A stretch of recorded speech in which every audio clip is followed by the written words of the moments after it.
오늘 전도서 12장 11절 말씀 한 절 말씀 가지고 우리가 살펴볼 주제 지혜자의 말씀. 오늘 말씀에 대해서 우리가 살펴봅니다. 말씀. 이거 아닙니다.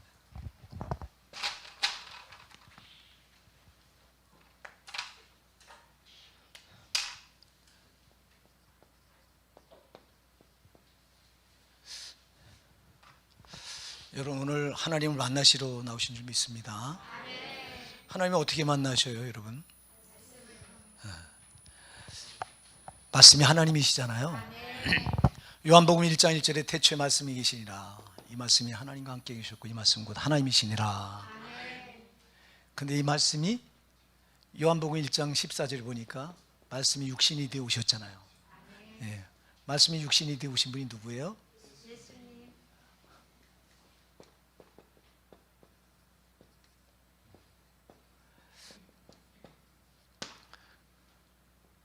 말씀이 육신을 입고 오신 분이 예수님이잖아요.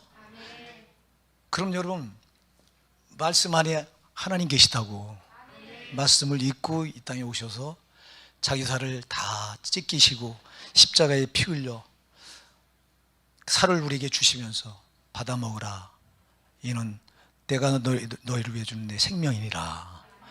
또 잔을 나눠주시면서 받아 마시라. 이는 내가 너희를 흘리는 언약의 피니라. 그래서 이 말씀이 곧 하나님이세요. 그러니까 여러분이 하나님을 만나려면 말씀을 똑바로 들으셔야 돼요. 말씀을 통하지 않고 하나님 만나는 거 거짓말이에요, 여러분. 어떤 분은 하나님을 눈으로 봤다고 말하는데 속지 마시기 바랍니다. 하나님 절대 우리 육의 눈으로 못 봐요.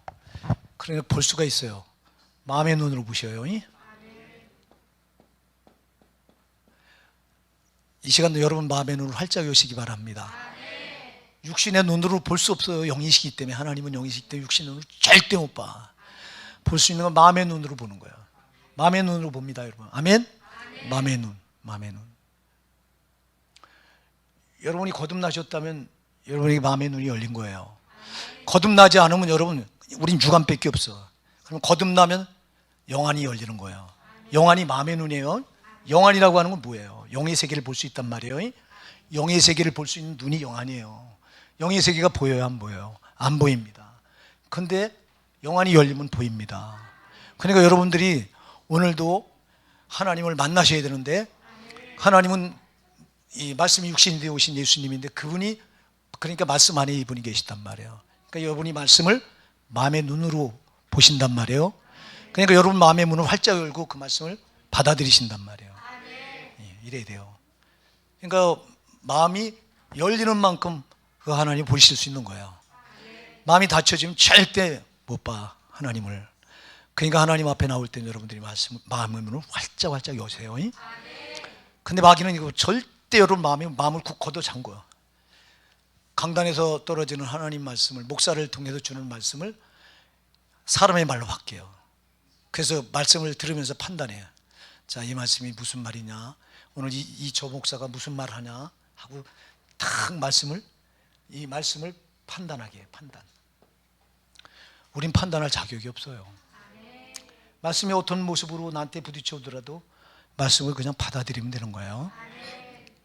물론 인본적인 말 말고, 사람의 말 말고 하나님 말씀이에요. 근데 우리 말씀을 판단하게 해요, 이놈 마귀가. 이게 뒤에 숨어서 이 말씀을 이 사람의 말로 바꿔버려. 자, 여러분, 사람의 말로 바꾸면요 아무것도 안 되는 거예요. 시험만 되는 거예요. 시험. 잘 기억하세요. 우리가 강단에 떨어진 말을 마귀가 요거를 딱 사람의 말로 받게 만들어서 우리 시험에 딱 빠뜨리는 거예요. 판단하게 하고 말씀을. 자, 여러분, 그래서 이게 이 사람의 말로 받는 게 얼마나 나쁜지 몰라.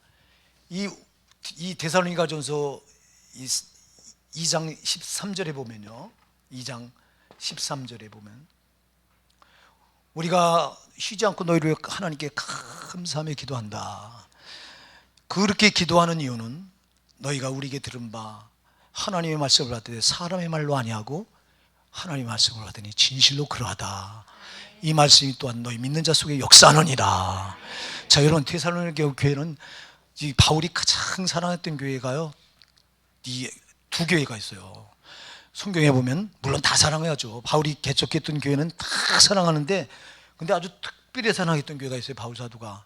그 교회가 바로 데살로니가 교회예요. 또 하나가 이 빌립보 교회예요.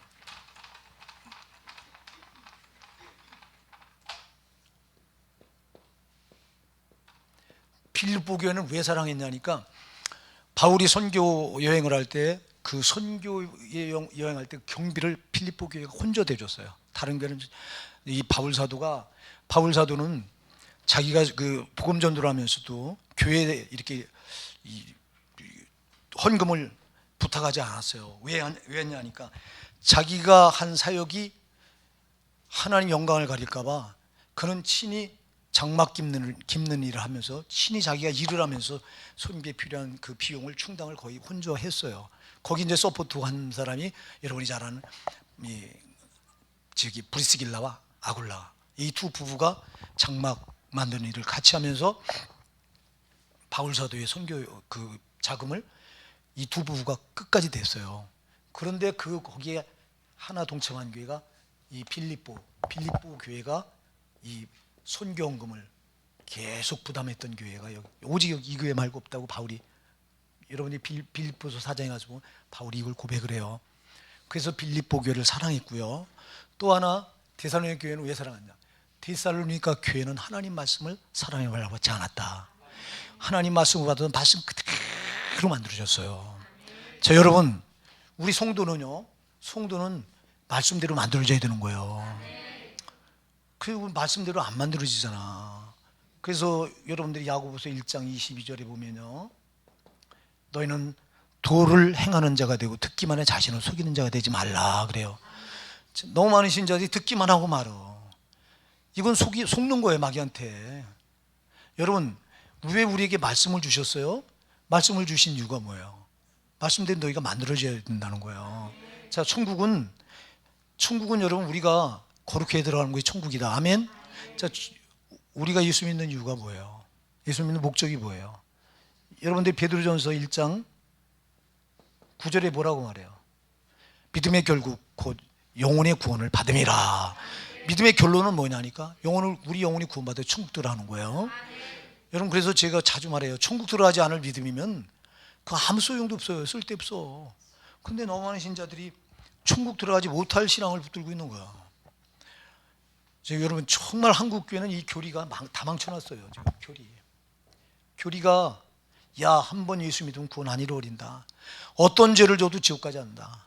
왜냐하니까 우리가 예수 믿을 때 예수가 내가 과거에 지은 죄, 현재에 지은 죄, 앞으로 지을 미래의 죄까지 다 십자가에서 피 흘려서 다 갚아줬다. 그러니까 어떤 죄를 져도 절대 지옥 가지 않는다 이래요.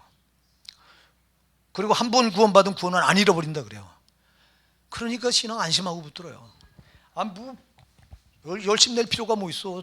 난 예수 믿어서. 그리고 그 믿은 것도 참 예수님을 영접한 과정이 너무 희한하다. 제가 여러분 계속 말씀드려요.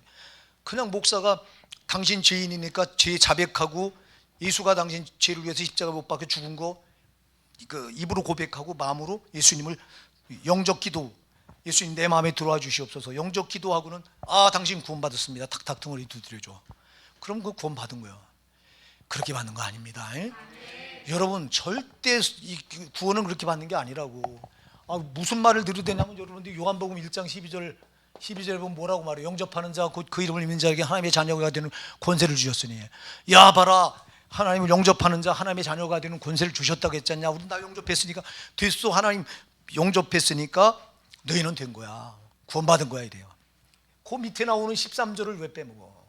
13절이 뭐라고 말해요, 여러분?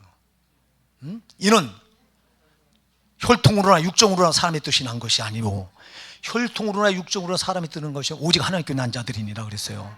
하나님께 나야 된다고.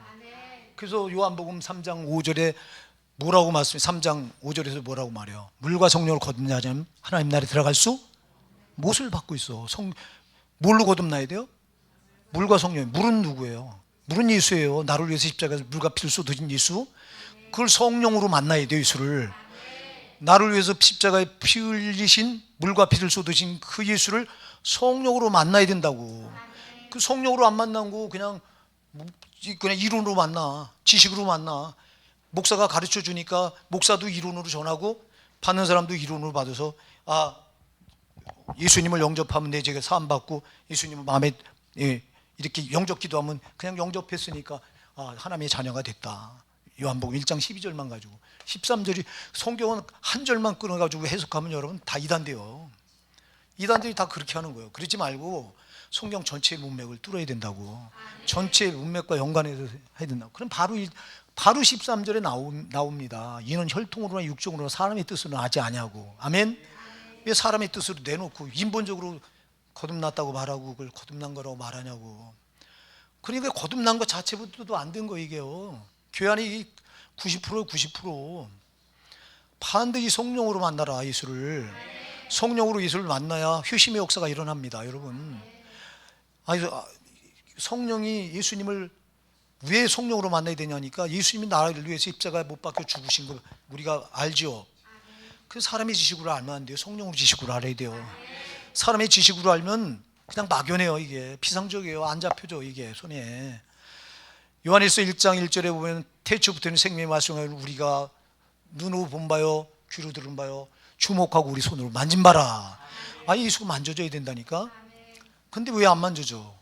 실제적으로 왜 이 예수가 십자가에 나를 위해서 십자가 갈갈이 그 살찌기고 피 흘려 죽어주신 그 예수가 여러분 내 실질적인 나의 아주 생명처럼 이게 와 닿아야 되잖아. 근데 이게 안 와다. 왜 안 와다냐? 인본적으로 이론으로 아니까 막연해요. 어떻게 예수님이 나 같은 주인에서 십자가에 살찌고 피 흘려 죽어준 게 이게 내가 피조물이 창조주 하나님의 그 사정을 어떻게 하냐고. 아니 하나님 아버지가 아들 예수를 이 땅에 인간의 몸을 입혀 보내신 걸 내가 무슨 수로 아냐고. 이거 피조물인 내가. 그래서 고린도전서 2장 10절 11절 말씀하잖아요. 오직 하나님이 성령으로 이것을 우리에게 보이셨으니 성령은 모든 것과 하나님의 깊은 곳까지 통달하느니라. 성령만이 하나님 깊은 곳까지 들어갑니다. 성령밖에 안 돼요. 그리고 11절에는 더 중요한 말 하잖아. 사람의 사정을 사람의 속에 있는 영에 두가 알리오. 하나님의 사정도 이와 같이 하나님의 사정도 하나님의 영 외에는 아무도 알 수 없느니라. 하나님밖에 하나님의 사정을 몰라. 하나님의 사정이 뭐예요? 아버지 사정이 뭐예요? 아버지 사정이 뭐예요? 우리 인간들을 살리려고 누굴 보냈어요? 자기 한 분째 되는 아들 예수를 사람의 몸을 입혀서 보냈어. 이게 아버지 사정이요. 이게 와닿아요? 이게 여러분 지식으로 우리 이성으로는 피조물이 창조주가 하신 그 일을 우리는 그 사정을 전혀 몰라. 성령이 딱 나한테 가지고 들어와야 돼요. 성령이 가지고 들어오면 아버지가 이것 때문에 그랬구나. 이 무지한 나 하나 살리려고 날 이렇게 사랑하시는구나. 이게요 그냥 이루고 깨달아진 게 진짜 여기 가슴에서 확 느껴진다고. 아들 예수의 사정은 뭐예요? 예? 아들 예수의 사정은 뭐야? 나 하나 살리려고, 여러분 하나 살리려고 십자가에 자기 살을 다 지키고 피 흘려 죽으신 거예요. 이게 아들 사정이요. 이 사정이 여러분 이론적으로 이렇게 알면은 그냥 그렇구나. 예수님이 그냥 이 땅에 오셔서 십자가 못 박아 죽었구나. 나 때문이래. 그러니 이게 와 닿냐고. 와닿지 않으니까 신앙이 그냥 일천한 거예요. 신앙이 막연하고 피상적이고. 여러분 성령으로 예수를 만나면요 이게 다예요. 이게 다라니까. 아니 세상에 이 우주 만물을 창조하신 하나님이 나 하나 때문에 벌벌 떨어. 여러분 이거 아세요? 여러분 어떻게 될까 봐 벌벌 떤다니까. 하나님은 아버지 하나님 벌벌 떨고요, 예수님 벌벌 떨고 성령도 벌벌 떨어. 나 하나 어떻게 될까 봐. 근데 여러분은 왜 여러분 영혼을 팽개쳐놓고 합니까? 죄 가운데 뒹굴면서도 모르고. 예? 여러분 하나님은 나 하나 어떻게 될까 봐. 자 여러분 제가 얘기했잖아요. 하나님이 자기 한 분째 되는 아들을 인간의 몸으로 입혀서 보낸 거는 이거는 있을 수 없는 일이 벌어진 거다. 왜 있을 수 없는 일이에요 여러분? 그분이 누구예요? 영으로 온 세계 어디든 안 계신 곳이 없잖아요. 편재 계시잖아요. 우주 만물을 한 손에 쥐고 계신 분이잖아요. 근데 그 그런 능력을 다 인간의 몸 안에 가두고 자기를 제한해 놨어. 그럼 이 몸을 입으면요, 이게 시간을 초월해요, 공간을 초월해요. 그분이 영으로 있을 때는 시간도 초월하고 공간도 초월합니다. 여기도 있고 미국에도 있어요. 근데 몸을 입혀놓으면 여기 있으면 여기밖에 없어. 예수님이 유대 땅으로 몸을 입고 오셨는데 그분은 유대 땅 자기가 있는 그곳에밖에는 영향력을 못 미쳐. 근데 그분이 육신을 입지 않았을 때는 전 세계 만방 안 계신 곳이 없어서 그분의 모든 역사를 다 미칠 수 있는 분이에요. 그분이 광활하시고 무한하시고 영원하시고 그런 걸 인간의 몸 안에다 자기를 가둔 거예요. 그래서 자기를 제한해 놓은 거예요. 이거는요, 창조주 하나님이 피조물처럼 된 거라고. 이게 있을 수 없는 일이 벌어진 거라고. 나 하나 때문에. 여러분, 이렇게 하자면 나를 구원할 길이 없기 때문에 그분이 이렇게 나를 그렇게 자기를 제한한 거예요. 제한한 거예요. 이게 얼마나 낮아지며 이걸 비하라고 말합니다. 신학적 용어로는. 예? 이렇게 자기를 낮추셨어. 여러분 때문에, 나 때문에 그렇다고. 근데 이게 누가 나 때문이라고 가슴을 치는 사람이 누가 있냐고. 왜 이게 가슴이 안 쳐져요? 이거 도대체 이론으로 하니까, 막연하게 피상적으로 하니까. 근데 성령으로 알면 정말 이것 때문에 오해를 하는 거라고요. 자, 주님이, 창조주 하나님이 나 같은 걸, 74억 중에 나 같은 거 하나 있으나만 할 것 같은 나 같은 걸 나한테 전부 걸고 계시구나. 여러분 정말 깨달기 바랍니다. 깨달으시기 바라요. 여러분 때문에, 여러분 하나 때문에. 우리는 이렇게 두루 이렇게 앉아서 예배 드린다고 공동체적으로 생각해. 우리 두루뭉실하게 생각하지 말라고. 하나님은 절대 나를 그렇게 생각하지 않아. 나 하나 때문에, 여러분 하나 때문에 예수가 생명을 내줬다니까. 하나님은 자기를 포기하고 나 하나 때문에 자기 생명을 줬어. 나 하나 살리려고. 이게 성령으로 알아야지. 성령으로 안 하니까 알고 전부 인본적으로 이렇게 이론으로 알고 지식으로 알고는 그런 신앙을 붙더니 항상 지가 저를 드러내고 살지. 여러분, 성령으로 알면 나를 어떻게 드러내요? 성령으로 아버지 사정을 알고 아들 사정을 알고. 자, 아버지가 아들을 보낸 것도 그렇죠. 이렇게, 아들이 여러분 십자가에서 자기 살을 찢고 피 흘려서 생명을 내주신 거, 말할 수 없는, 이게 뭘로 설명이 되냐고 도대체. 내가 뭔데? 나 같은 게 74억 중에 진짜 있으나만 하잖아. 74억이라는 숫자 아세요, 여러분? 상상도 못하는 숫자예요, 여러분. 1억만 해도 여러분 1억을 세려면 평생, 여러분 1부터 시작해서 1억 세려면 평생 다 맞춰야 돼요, 여러분. 어마어마한 숫자라고. 그 74억 중에 나 같은 거, 먼지만한 나 같은 거 있어도 그만 없어도 그만이잖아. 근데 하나님 그렇게 생각하지 않는다고. 아버지 하나님도 그렇게 생각하지 않아서 아들 예수를 인간의 몸을 입혀서 이렇게 피조물처럼 보내셨고, 예수님은 나 같은 걸 살리려고 자기 생명을 십자가에 처절하게 갈기 살찌고 피 흘려서 생명을 내주셨다고. 그러니까 하나님은 나보다, 자기 생명보다 나를 더 사랑한다니까. 근데 이게 성령으로 가지더라도 그 아들 사정을 알려줘야 알지, 이론으로 알아갖고는 몰라. 그러니까 밤낮 신앙이 그냥 뜨뜻미지근하고 항상 뭘 해도 지가 내 우선이고. 여러분, 우리는 내가 우선해서 주인 노릇하고 살다 다 지옥 갈 뻔했던 자들이에요. 근데 예수를 만나니까, 이야, 나를 만드신 하나님, 나를 죄 가운데 그냥 버리지 않고 나를 억만죄와 저주와 사망과 지옥에서 건져내신 하나님. 이게 보이니까, 야, 이거였구나. 내가 아니로구나. 주님이 전부로구나. 주님 영광 받으셔서. 이렇게 나가는 거, 이렇게. 근데 이렇게 안 만나니까, 성령으로 안 만나니까 밤낮 신앙이, 그 시험도 자주 들고. 뭐 때문에 시험 드는 거예요, 여러분? 시험 들 이유가 뭐가 있냐고. 나 같은 죄악 덩어리 이렇게 살다가 억만 번도 더 지옥 떨어질 나 같은 거, 목을 내놓을 게 있다고 시험 들어요. 시험 들지 마세요. 아무것도 시험 들 게 없어. 여러분, 우리는 정말 나 같은 죄인, 나 같은 것 때문에 이렇게 예수님이 십자가에서 자기 세를 다 찢기고 피 흘려서 자기는 죽고, 자기가 죽어야 우리를 살리기 때문에. 죄값은 사망이잖아요. 죄값은 반드시 갚아야 돼요. 그 죄값은 사망이요. 그러니까 내 대신 지옥 형벌을 십자가에 닦고 자기가 죽으시고 나를 살려놓으셨는데 무슨 큰소리 짓겠냐고. 내가 그분이 다지. 근데 이놈의 교리가, 그럼 주님이 나를 위해 자기를 전부 쏟아서 올인하셨고, 지금도 올인하고 계세요. 성령으로 오셔서. 성령이 이 땅에 계신 게 여러분 아들 예수 사정도. 성령은 또 얼마나 더하세요. 성령이 계실 곳은 이 땅이 아니요 하늘이요.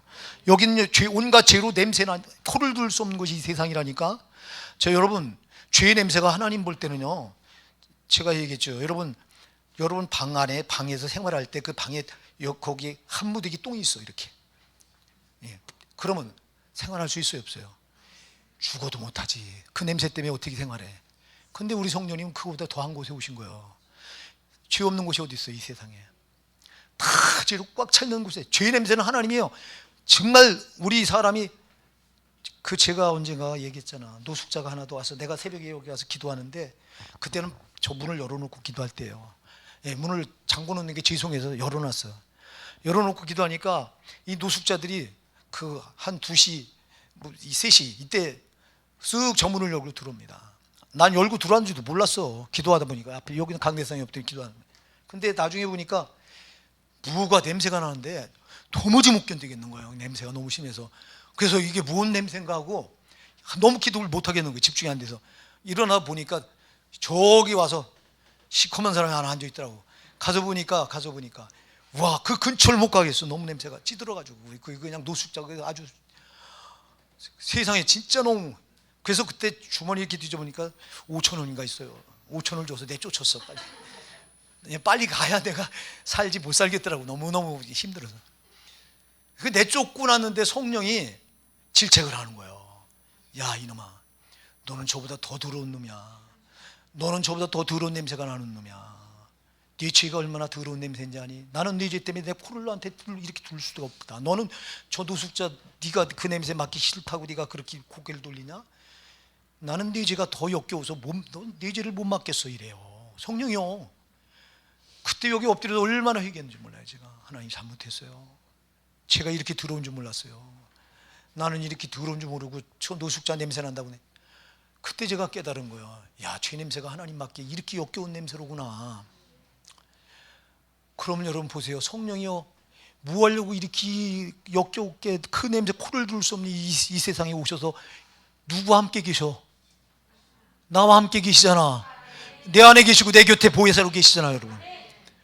이게 얼마나 역겨운 줄 아세요? 이게 얼마나 힘든 건지 아세요? 누구 때문에? 너를 죄 가운데 포기할 수 없다는 거예요. 성령님이 이러신 분이라고. 보세요. 하나님은 처음부터 끝까지 나 하나 잘못될까봐, 죄로 잘못될까봐 그냥 나 하나에 집중하고 계시다고. 나한테 다 쏟고 계시다고. 그럼 내가 그 하나님을 만났다면 나도 그 하나님께 나를 다 쏟아야지. 누가 쏟아요? 누가 쏟냐고. 적당히 신앙 붙들잖아. 여러분, 신앙은 올인하는 거예요. 나는 취미생활하듯이 이렇게 신앙생활하는 사람들이 이해가 안 가네. 왜 이해가 안 가냐? 취미생활 할 수가 없어. 그걸 누가 만들어? 교리가 만들어놨어. 아니, 한 번 예수 믿으면 그냥 구원, 그냥 영접 기도하면 예수님이 영접한 거고, 그렇게 구원받으면 이제 어떤 죄를 져도 지옥 가지 않고, 한 번 구원받으면 구원을 안 잃어버린다고 하니까 아주 태연하게, 아주 그냥 나이롱 신자들이 교리가 다 만들어놨어. 정신 차려야 돼요, 여러분. 그렇게 구원받는 길 없고요. 그렇게 예수 쉽게 편하게 믿는 길 없어요. 여러분들이 빌립보서 1장 29절에 뭐라고 말해요? 그리스도를 위하여 너에게 은혜를 주신 것은 다만 그를 믿을 뿐 아니라 또한 그를 위해 고난도 받게 하려 하심이라. 예수 믿는데 고난이 따른다고. 왜 고난 없이 신앙을 붙들려고 그래요? 여러분들이 로마서 8장 16절 18절 뭐라고 말해요? 로마서 8장 16절 18절. 성령이 친히 우리 영으로도 우리가 하나님의 자녀인 걸 증거하시나니 자유면 또한 후사 곧 하나님의 후사요 그리스도와 함께한 후사니 그와 함께 영광을 받게 고난도 함께 받아야 될 것이니라. 우리가 생각건대 현재의 고난은 장차 우리에게 탓할 영광은 족집이 갈 수 없도다. 자, 우리가 뭐예요? 그와 함께 영광을 받게 모두 받아야 돼요? 고난도 받아야 돼요.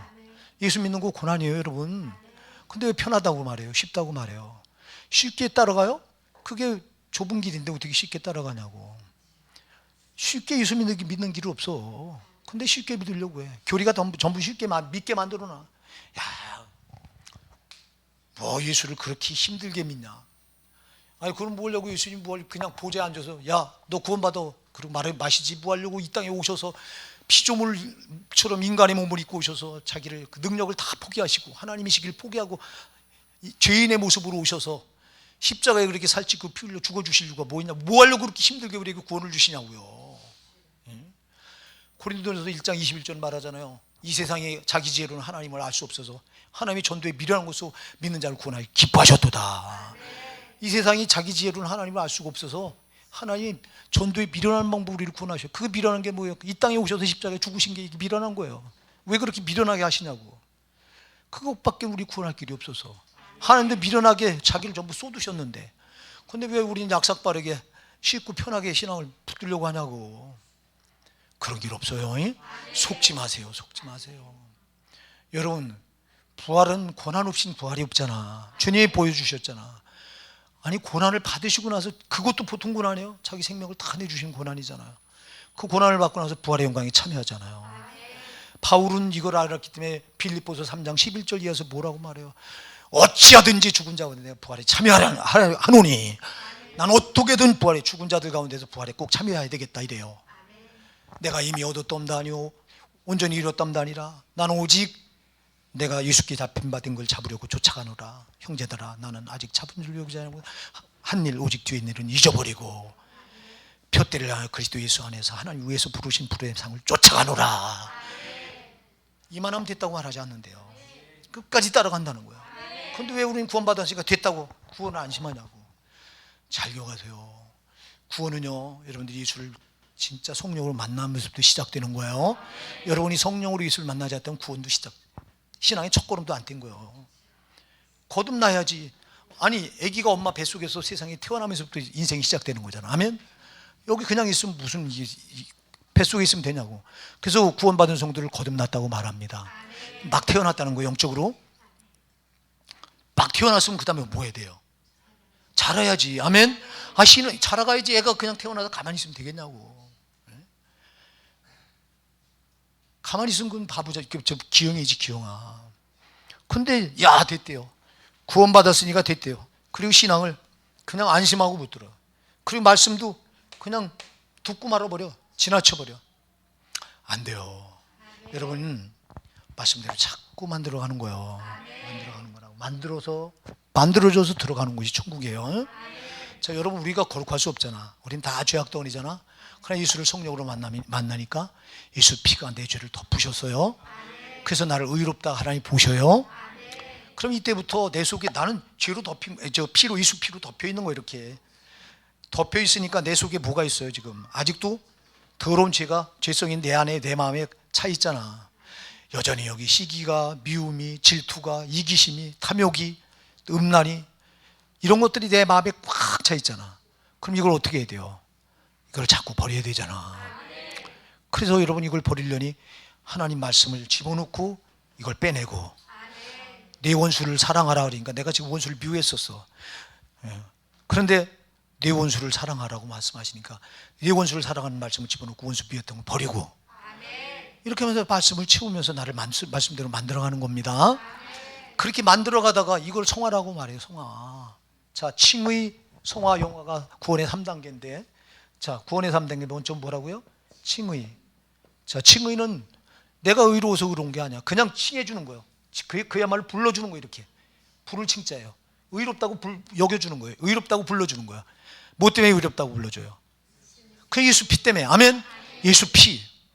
예수 피가 내 죄를 덮어놨기 때문에 하나님이 예수 피를 보고, 우리가 유월절 양을 보세요. 여러분이 이스라엘 백성들 애굽에서 빠져나올 때 문설주와 기둥과 인방 네 군데 다 뭘 발랐어요? 어린 양의 피를 발라. 그러니까 죽음의 사자가 그 집을 넘어가 버려. 그래서 유월, 넘어간다. 넘을 주자, 넘으러 올 자예요. 그래서 이렇게 넘어가 버립니다. 이 죽음의 사자가. 그 집에도 다 죽을 자들이에요. 다 죄인들이에요. 근데 죄인들인데 뭐가 발라져 있어? 예수 피가 발라져 있어. 자, 나도 죄인이요. 근데 내 마음에 뭐가 발라져 있어요? 예수 피가 발라져 있어. 성령으로. 그러니까 죽음의 사자가 못 건드는 거예요, 나를. 의롭다 여겨주시는 거예요, 그냥 하나님. 너를 의롭다고 불러주시는 거예요. 의롭다고 불러주면 이 다음 단계가 뭐예요? 이 다음 단계가 뭐예요? 성화. 성화가 뭐예요? 말씀대로 만들어져 가는 거예요. 아멘. 예수 그리스도를 닮아가는 거예요. 그런데 한국교회는 여기 1단계를 가지고 구원받았다고 말해요.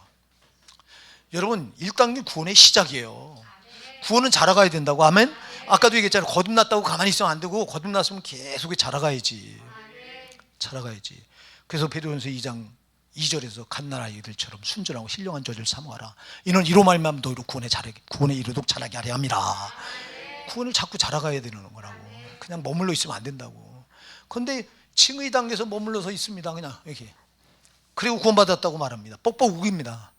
아니요, 당신이 여기서 예수 그리스도를 만나서 그 피로 이제 내 죄가 덮여져서 의롭다함을 받았으면 이때부터 내 속에 있는 죄를 빼내는 작업이 필요한 거라고. 그 말씀을 그래서 계속 집어넣으면서 내가 있는 죄는 빼내야 된다고. 자, 이렇게 해서 바꿔져 나가는 거예요. 계속 바뀌어요. 여러분 끝까지예요. 하나님 나라 갈 때까지 계속 변화돼야 돼요. 이만하면 됐다고 없어. 이만하면 돼. 이 교만해요 이거. 이만하면. 어떤 분들은 신앙 이만하니까. 그래서 고린도전서 10장 12절에서 그런즉 선줄로 생각하냐는 넘어질까 조심하라. 선줄로 생각하지 말라는 거예요. 우리는 죽을 때까지. 자, 그리고 마지막 단계가 뭐예요? 영화예요. 영화가 뭐예요? 비로소 죄와 상관없는 몸으로 바뀌어지는 겁니다. 그게 내 육신과 영혼이 분리되는 거예요. 그리고 내 영혼이 천국에 들어가는 거예요. 천국 들어가야 죄가 없어요. 죄와 상관없으면 천국 들어가야 돼요. 아멘.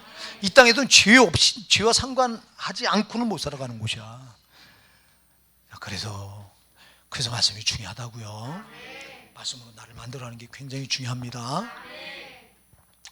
근데 많은 이들이 말씀 앞에 자꾸 시험을 드는데, 제발 여러분 말씀에 시험 들지 마세요. 난 우리 성도님들이 말씀에 시험 들면 소망이 진짜 없어. 이거는. 자, 왜 시험 드냐? 자, 오늘 본문을 다시 한번 읽어볼게요. 본문 시작. 지혜자의 말씀은 찌르는 채찍 같고 회중의 스승의 말씀은 잘 박힌 목 같으니 다한 목자의 주신 바니라. 아멘. 자, 지혜자의 말씀 뭐와 같아요? 찌르는 채찍 같대요. 자, 말씀은 찔러요. 오늘 오전 예배도 우리가 말씀에 대해서 살펴보면 찌르잖아. 찌른다고. 말씀이 왜지? 여기 지혜자의 말씀은 찌르는 채찍 같다고 그랬어요. 여러분 잘 기억하세요. 우매자의 말은 안 찔러요. 잘 기억하세요. 그래서 우매자의 말은 여러분 그 말씀을 들어도 양심이 찔리면 안 와요. 지혜자의 말씀은 반드시 찔리면 와요. 왜? 죄를 찔러야 되기 때문에. 죄를 찌르니까. 근데 그래서 전하는 자가 중요하다고. 전하는 내가 중요하다고. 나는 여러분들을 여기 서서 지혜자의 말씀은 반드시 찌르는 채찍 같다고 그랬어요. 자, 말씀은 왜 찌르느냐? 말씀이 왜 찌르느냐? 여러분들이 히브리서 4장 12절에 말씀은 뭐라고 그랬어요? 자외 낯선 어떤 검보다도 예리하다. 아멘? 낯선 검보다 예리하다. 낯선 검이에요. 여러분들 예배서 6장 17절에 보면 말씀은 뭐라고 그랬어요? 성령의 검. 검이에요? 말씀은 검이에요. 검이라고. 요한계시록 2장에 가서 봐도 예수님 입에서 나오는 이한검이라고 그랬어. 할렐루야. 이한검은 양쪽에 날선검이란 거야. 이게 왜 그때 당시 왜 양 옆에 날이 섰다? 이게 여러분 이해가 돼요? 날이 선 검. 이거 그때 당시 이거 참 표현을 왜 이렇게 했냐면 로마 제국이 당시 세계를 제패할 때입니다. 뭘로 제패했냐? 바로 양날선 검을 가지고 제패를 해요. 저들의 검은 1m가 채 안 됩니다. 다른 군대는 검이 다 1m 막 30, 50 이렇게 길게 만드는데 이 로마 군대의 칼은 짧아요. 짧은데 대신에 양쪽에 날을 세웠어. 대부분 한쪽에 날 세우잖아. 칼은 한쪽에 날 세우고 한쪽을 무딥니다. 그 로마 군대는 싸울 때 이쪽으로도 치고 이쪽으로도 치는 거야. 이제 한쪽에 날 세운 거면 한쪽으로 밖에 못 치잖아요.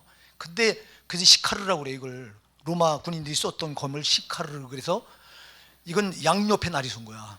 그 이쪽으로 쳐도 죽고 이쪽으로 쳐도 죽어. 그래서 무서운 거예요 이게. 그래서 이 칼을 가지고 로마가 세계를 제패했는데요.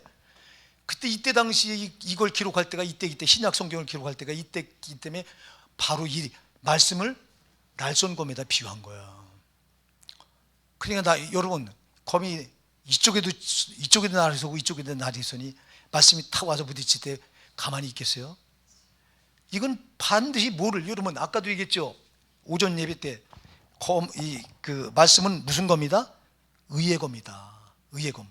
의의 검은 반드시 뭐를 찔러가냐 하니까 불의를 찔러가, 죄를 찔러가게 돼 있어요. 그러니까 여러분, 하나님 말씀은 반드시 죄를 찔러와. 아멘. 그럼 내가 가지고 있는 어떤 죄가 있으면 이 죄를 반드시 이 말씀이 지금 찔러와. 예. 그런데 이게 양옆에 날이 섰어. 그래서 히브리서 4장 12절에 하나님 말씀은 살았고 운동력이 있어서 좌우의 날선 어떤 것보다 위대하여 혼과 영감이 간절할 골수를 찔러 쪼개까지 하며 아멘. 마음의 생각과 뜻을 감찰하나니. 이게 여러분 이렇게 찔러와. 그래 찔러올 때 아파요 안 아파요? 아프지. 여러분 그래서 말씀을 듣고 아파할 줄 알아야 돼요. 근데 많은 신자들이 말씀을 들으면서도 무뎌있어. 이렇게 무뎌있어. 안 아파 아무것도. 여러분 잘 기억하세요. 말씀을 들으면서 찔림이 없을 때 이게 제일 소망이 없는 거예요. 이건 왜 그러냐? 둘 중에 하나요. 하나는 여기서 말씀을 전하는 자가 말씀으로 찔러야 되는데 안 찔러. 자, 나도 여러분 안 찔릴 수 있다니까. 아니 듣기 좋은 말 하면 절대 안 찔러. 말씀은 육이 듣기 좋은 소리 하면 우리 실한 집사님 수고 많고 이쁘고. 뭐가 이쁘냐? 응? 이쁘지. 막 그러면서 칭찬만 싹 해줘 보세요. 뭐 찔리는 게 뭐가 있어요? 듣기 좋지. 칭찬만. 그러면 여러분 육은 듣기 좋은데 여러분 속에 있는 영혼은 그 죄를 지금 짊어지고 있는 여러분의 영혼은 죄를 해결받을 길이 없어. 자, 이게 말씀이 찔러가야 이 찔림이 와야 이게 죄인 줄 깨닫잖아요. 그러니까 여기서 전하는 자가요. 그래서 지혜자와 우매자가 달라. 우매자가 전하는 말은 절대 안 찔러. 안 찌르니까 회개를 못 하는 거야. 회개를. 자, 여러분 잘 기억하세요. 여러분이 제일 잘해야 되는 게 회개예요. 저와 여러분이 제일 잘하는 게 회개예요. 왜 우리는 죄에서 온전할 수가 없기 때문에. 근데 제일 못하는 게 회개래. 지금요 한국교회는 회개, 기도, 말씀을 잃어버렸어요. 세 가지를 잃어버렸어요. 우리 교회도 여러분 예외가 아니야. 똑같아. 우리 교회도 뭐 여기서 우리 교회는 이게 아니야. 그런 얘기 아니야. 저와 여러분이 정말 세 가지를 잃어버린 거야. 자, 여러분 회개를 잃어버리고 어떻게 사냐고. 예수님 뭐 때문에 오셨어요, 여러분? 누가복음 5장 31절 32절 뭐라고 하냐? 나는 의인을 부르는 곳이 아니요 죄인을 불러 회개시키러 왔노라. 주님이 오신 이유는 뭐예요? 죄인을 불러 회개시키러 왔어요. 저분은. 근데 회개를 해야지. 회개시키러 왔는데 죄를 내놔야 회개해야지. 죄를 안 내놔. 왜 안 내놓냐? 첫째는 안 찔러오니까 모르고 안 내놔. 몰라서 안 내놔. 몰라서. 둘째는 찔러대는데도 내가 아프다고 이걸 찔러오면요.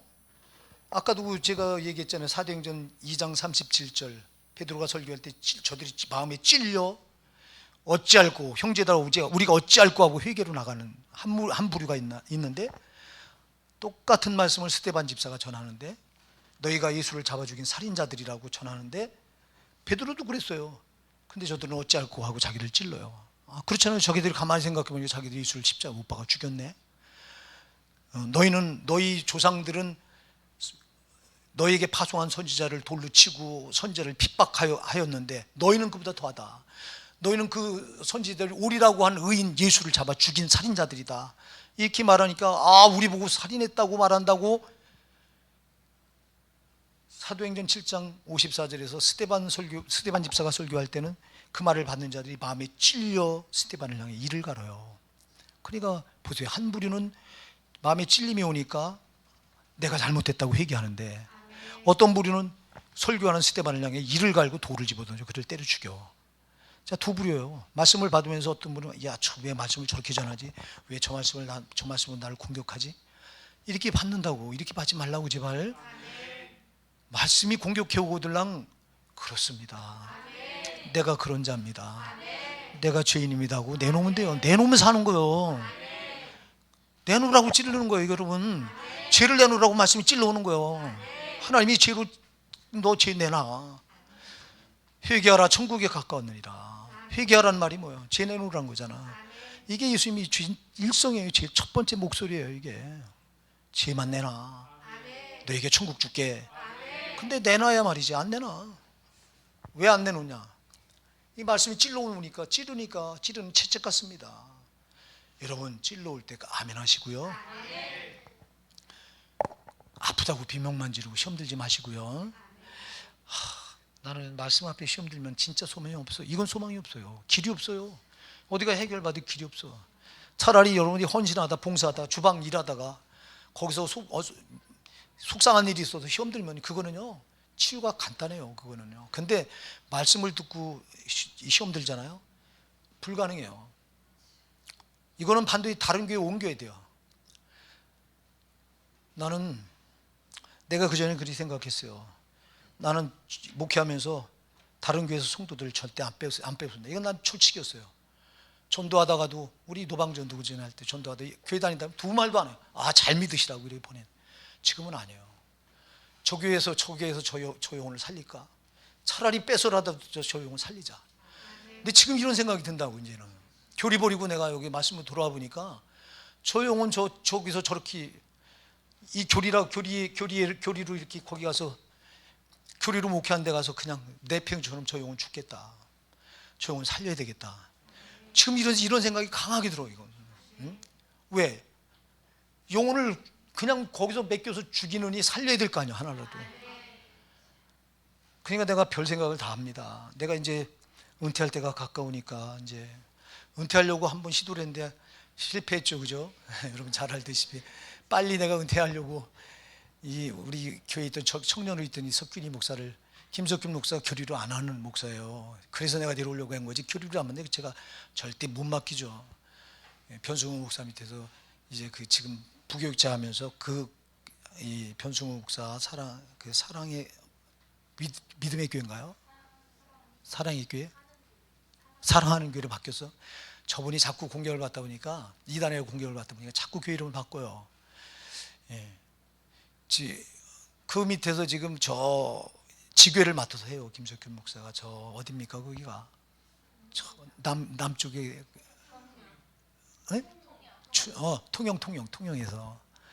통영에서.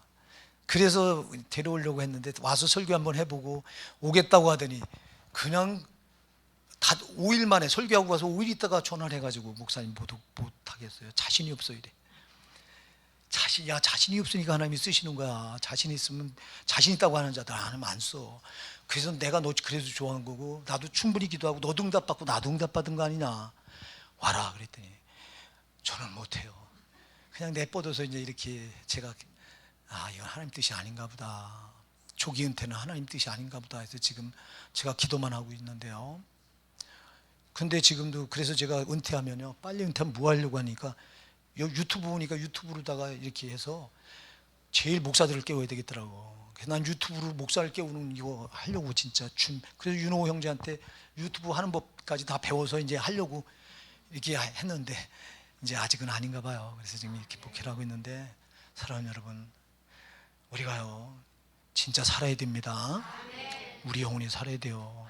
여러분, 우리 영혼이 살 길은 말씀밖에 없어요. 여러분, 말씀.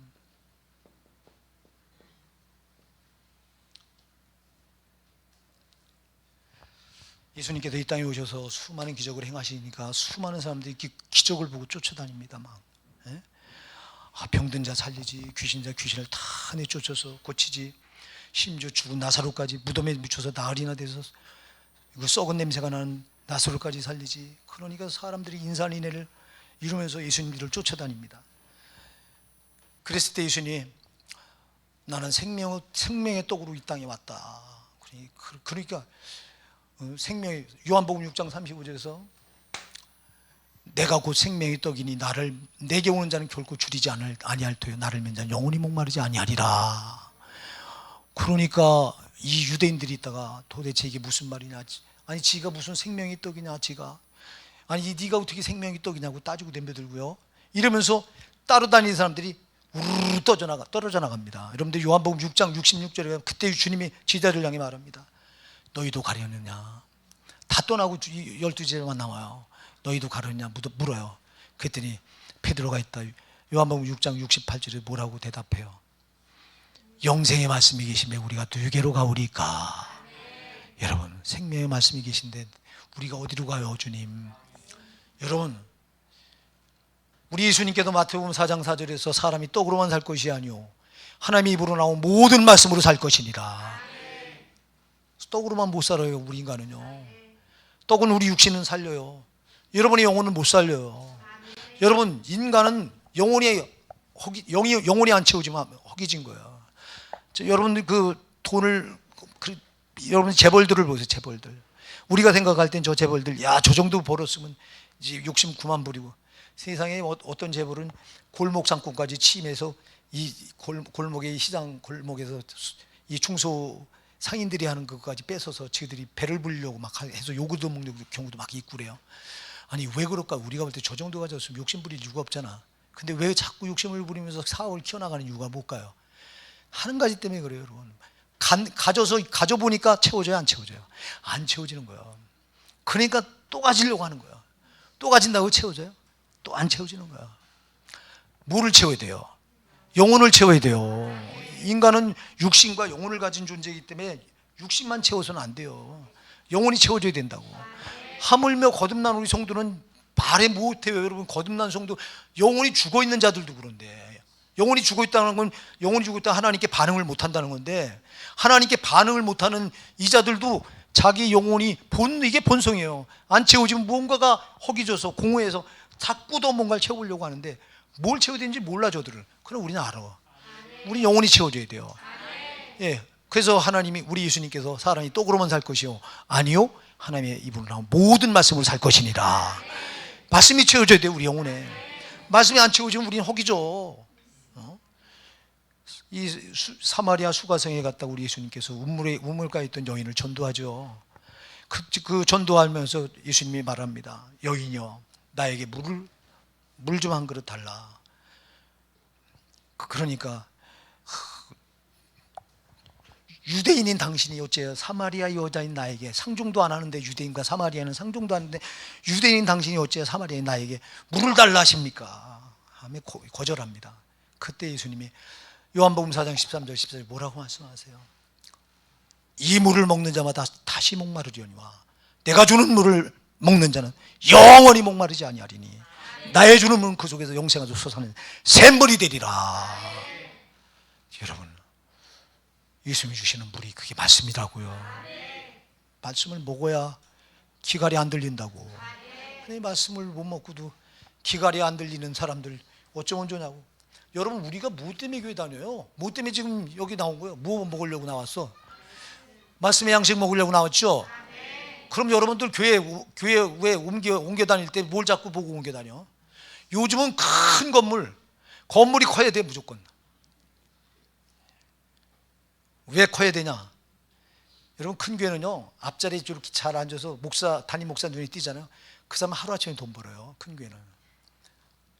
진짜 그래요. 여러분, 금난교회 장사하는 사람들이 그래서 앞자리에 앉으려고요 난리가 납니다. 자리에 돈 갔다가 막 가방 놔놓고. 왜 그 앞에 앉아서 어떻게든 눈앞에 저 앞에 앉아있는 집사님이 우리 교회 저 옆에서 저 분식점 하는 집사님이요. 그럼 그 분식점 그날부터 난리 납니다. 아니 진짜 그래요, 여러분. 저 연세중학교에 저 윤석전 목사님 그 옆에 그게 자매가 이제 그 한 자매가요, 이게 목사님 설교할 때 성경 말씀을 꿰뚫어요, 그 자매가. 그래가지고 앉아서 이런 말씀하면 그 구절을 찾아서 읽어봐 그러면 그 대본에 그냥 앉아서 그냥 뭐 한 2초도 안 걸려요. 그냥 금방 앉아서 어떻게 이렇게 잘하는지 나 그 자매. 그러니까 그 자매가 이쁘니까 그 자매를, 요 자매가 우리 교회 요 앞에서 마카롱 가게를 합니다. 불티가 납니다. 그냥 마카롱. 일주일에 이틀 장사하는데 불티가 난대요. 이틀 장사하는데 뭐 월 얼마 번대든가 엄청 벌어. 아니 문 열면 금방 떨어져 갖고 그냥 가게 문 닫아. 열고 몇 시간. 여러분, 큰 교회는요 그래요. 그러니까 큰 교회, 왜 큰 교회 가냐 하니까 돈 벌려고, 장사해 먹으려고. 여러분, 절대 안 된다고. 여러분이 교회를 옮겨 다녀도 정말 내가 영혼이 살 수 있는 교회냐, 진짜 영생의 말씀이 있는 교회냐 아니냐, 이걸 봐야 되는데 그냥 교회 분위기 보고 일단 커야 되고. 지금 성도들이요, 우리가 작은 교회는 관심도 없어요. 나는 그래서 큰 교회 다니다 온 우리 아이린의 가족과 우리 최문자 권사님, 아니 어떻게 오셨어 이리 작은 교회를 도대체. 그래, 난 이런 성도님 보다 처음 봐. 나는 아니 뭐하러 오냐고 작은 교회를. 큰 교회 여러분 모든 시설 다 갖춰져 있고, 프로그램 멋있고, 그런 교회를 가지 뭐 하려고 이런 작은 교회 오냐고. 나는 저분들이 우리 교회 온 게 도대체 이해가 안 되는 거예요. 도대체 지금 시대가 어느 시대인데.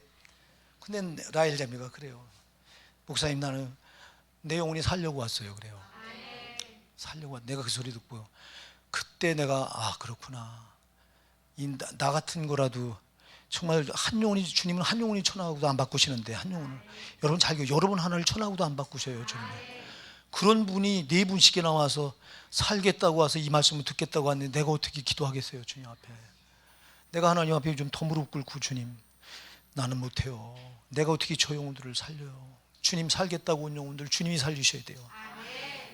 추하고 더러운 내 모습이 절대 저들에게 드러나지 않게 해주시고, 그냥 나는 진짜 십자가에 철저히 못 박아주시고, 초대 이후 탄지 우리 교회 온 이유는 주님은 주변에 큰 교회 다니던 분들이에요. 분들은 시설도 좋고 프로그램도 다 갖춰져 있고, 우리 교회는 열악하게 짝이 없어요. 저분들이 우리 교회 온 단 한 가지 이유는 그 영혼들이 살겠다고 왔는데, 주님이 하셔야 돼요. 추하고 더러운 내가 하면 아무것도 못해요 하고, 이 기도를 제가 끊임없이 지금 하고 있어요. 하고 있다고. 여러분, 우리는 오직 말씀이요. 말씀. 그러니까 말씀을, 우리 말씀이 그 주님이잖아. 육신을 입고 오셨잖아요. 그분이 말씀이 육신을 입고 이 땅에 오셔서 나 하나 살리려고 자기 살찌고 피 흘려 생명을 다 주셨잖아. 그래서 여러분이 말씀을 받을 때마다 여기 예수 피가 촉촉 흘러넘쳐야 돼요.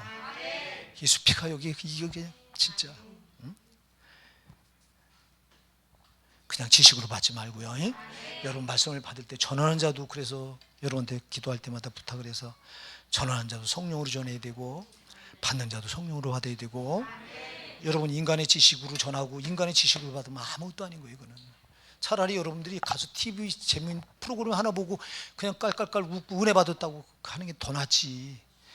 진짜 여러분 이 말씀을 성령으로 안 받으면 이거같이 딱딱한 게 어디 있냐고 도대체. 자, 6월절에 이스라엘 백성들이, 하나님께서 6월절 양을 잡아서 문인방 문설주에 바르고 그 고기는 삶아서 그날 밤에 다 가족끼리 나눠 먹게 하고, 또 두 가지를 더 얹어서 먹게 했어요. 하나는 무교병, 또 하나는 쓴나물. 이게 저들에게 준 양식이에요. 자, 여러분 무교병이 뭘 말해요? 이게 무교병은 누룩이 안 들어가 있는 딱딱한 떡입니다. 이 유교병은 무슨 떡이에요? 유교병은 여기 누룩이 들어가 있어 부풀어서 맛난 떡이에요. 그런데 주님은 이 6월절 그 양의 피를 바른 이스라엘 백성들에게 이 6월절을 지킬 때도 절대 유교병을 먹지 마라. 무교병을 먹어라. 무교병을. 누룩이 들어가지 않은 떡을 먹어라. 자, 누룩은 죄예요. 죄. 자, 여러분, 그러면 말씀이 뭐예요? 말씀이 유교병이 되면 안 돼요. 이게 무교병이요. 딱딱한 떡이요. 진짜 맛대가리 더럽게 없어. 그래서 여러분 육적인 사람들이 이 말씀을 받으면 더럽게 재미없어. 우리 교회 와서 이런 말 듣죠? 육적인 사람들, 저게 뭔 말이요 도대체 저게. 아유, 저 목사 지금 무슨 말하는 거야. 하품 씩 하고 앉아있고 잠 온다고. 여러분 잠 오세요? 그럼 여러분 성령으로 받아서 그래. 이거는 여러분이 성령으로 받으면 잠이 안 와. 여러분 딱딱한 무교병을, 여러분 이거는 처음에 먹을 땐 진짜 맛대가리 없지만 계속 씹으면 씹을수록 아주 맛이 새로워지는 거예요. 이거는요. 하나님 말씀도 그래요. 처음에 먹을 땐 딱딱하고 재미가 없어 이거. 근데 자꾸 받아 먹으니까, 성령으로 받아 먹으니까 이게 맛있어. 왜? 내 영혼을 살리는 말씀이니까.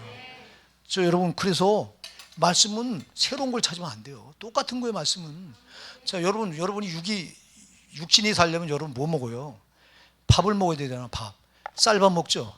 하루 3끼 먹어요. 질려요, 안 질려요? 그거 일주일 먹고 한 달 먹고 1년 먹고 질려, 안 질려요? 안 질려. 근데 왜 말씀은 똑같은 말씀 먹으면서 아유 지루해. 왜 여러분 금방 질려하는 이유가 뭐예요 도대체? 말씀은 여러분이 뭘 살리는 거예요?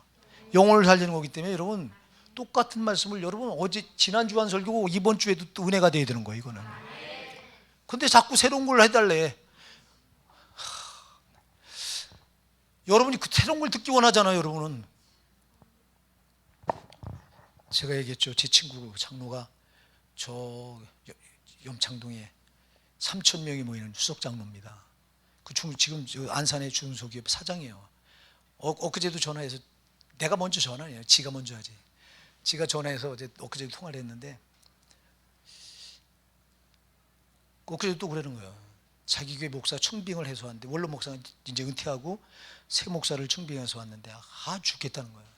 말씀이 도대체 안 들어오고 한 말씀 똑같은 거 하고 아주 죽겠다고 나한테 그래요. 내가 그 전에 그 친구를 책망을 했어요. 너 말씀 그렇게 듣는 거 아니야. 말씀은 똑같은 걸 먹어도 새로워야 돼요. 받는 네가 잘못이야. 그랬는데 이번엔 말도 안 했어요. 상대도 안 돼서 그냥 아이고 네 맘대로 해라. 야 너도 은퇴할 때 됐지. 나 은퇴할 때 됐어. 야 그래요. 빨리 은퇴해야지. 너 나이 먹고 그러니까 기억력도 안 좋고 그러지. 저보고 그래요. 인본적으로 생각하면 그렇죠. 여러분이요, 말씀은 전하는 자보다 받는 자가 잘 받아야 돼요. 아니 암만 잘못 전해도 받는 자가 잘 전하면 은혜가 되는 겁니다. 이거는 문제는 나한테 있어. 아니 이거 내 말이 아니에요. 예수님 그랬잖아. 고라시나 벳세다에 화 있을진저 너희에게 행한 능력과 이 말씀을 두루와 시돈에서 전했다면 저들은 벌써 베옷을 입고 잿더 매우 앉아서 회개하였으리라. 심판날에 두루와 시돈이 너희보다 견디기 쉬우리라. 아니 말씀이신 주님이 와서 말씀을 고라신 벳세다에게 전하는데 저들이 안 받아들여요. 사람의 말로 받아요. 그러니까 대책이 있어요. 야 요나가 니느웨 성에 하룻길을 다니면서 그가 말씀을 선포했을 때 저들이 회개하고 다 돌아왔는데 요나보다 더 큰 이가 여기 있는데 너희는 내 말씀을 안 받지 않냐 이 말이에요. 사랑하는 여러분, 하나님 말씀은 내 영혼을 살리는 절대 능력입니다. 그러니까 어떤 말씀이 떨어지더라도 판단하려고 하지 말고, 그리고 이 말씀 반드시 여러분 찔러옵니다. 찌를 때 절대 아프다고 빈명만 지르지 말고 여러분 내 죄를 내놓으시면 되는 거예요. 그리고 회개하시면 되는 거예요. 말씀 앞에는 회개뿐이지 말씀을 판단하거나 따질 자격도 없고요. 물론 여러분 이런 말은 따져야지. 책 읽은 소리하고 또 인본적인 소리하면 여러분 그런 건 여러분 거듭난 여러분은 못 먹어. 거듭난 영혼은. 여러분 그래서 말씀의 기능은 찌르는 거니까요. 찔러올 때 아파요. 당연히 아파요. 아파하시되 시험 들지 마라. 시험 들게 하는 놈은 여러분들이 데살로니가전서 3장 5절에 보면 시험 들게 하는 놈이 누구예요? 저놈이 마귀예요. 저놈이 왜 시험 들게 해요? 여러분 시험 들어야 여러분 영혼을 망하게 하기 때문에 시험 들게 해요. 저거는요. 절대 여러분 말씀 앞에 찔러올 때 시험 들지 마시고 다 잘 내놓으세요. 내놓으면 치료받는 거예요. 안 내놓으니까 자꾸 시험에 걸려서 더 힘들어지는 거예요. 신앙이. 이렇게 해서 오늘 우리가 말씀이 시간이 많이 갔습니다. 오늘 또 들어보니까 부족한 게 많잖아요. 정말 말씀을 판단했고 그분이 하나님이신데 그 하나님 내가 예단했고 이 말씀을 사람의 말로 받을 때가 참 많았잖아요. 저부터 우리 철저히 회개하자고요.